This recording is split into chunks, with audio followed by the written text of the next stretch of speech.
Okay, so I have a 10-inch sub box from online, eBay, Amazon, whatever, and I have this Scar Audio 10, but the speaker will not fit in the hole.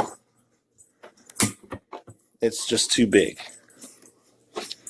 You can see here, it's quite a bit too big. We need about an 1/8 inch on either side to drop this down. It needs to be almost a 1/4 inch bigger. So we're going to make it a 1/4 inch, and hopefully that's not going to be too much. We're going to use a router with a 1/8 inch. This is like a radius bit, and it's designed to cut a little curve, but we don't need the curve. We need the edge. So you want to run it past the edge so you can use the step, the difference between the bearing and this edge here, which is 1/8 inch on this part. You see it's very small.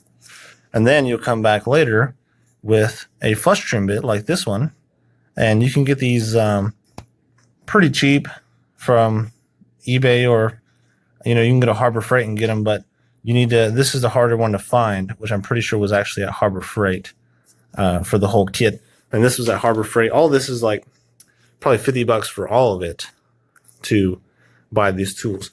But you run this one first all the way around the edge, and then you come back. So you run the one, and it's going to make a little divot. And then you're going to come back with this one and put that bearing in that divot, and it's going to cut it the rest of the way, all the way around. This one's pretty long, so it'll be able to go all the way through. You're going to want to do some prep work.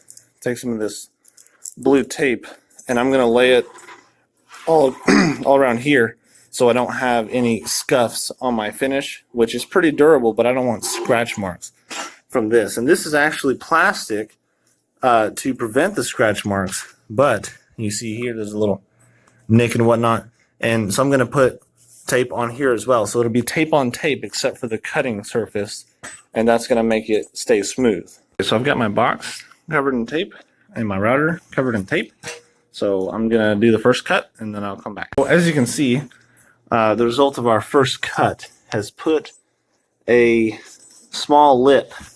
It's not very big. This lip all the way around the edge. That's going to be the lip that we ride our bearing on to cut all the way across. It doesn't need to be very big. So we have our bearing sticking barely out. That's going to ride on that top edge, and it's going to cut all of the black away. Oh, Emma thinks she's going to help me with this one. I have to clean all this up, but what you can see now is this perfect groove that has been cut into the box. Just perfect all the way around.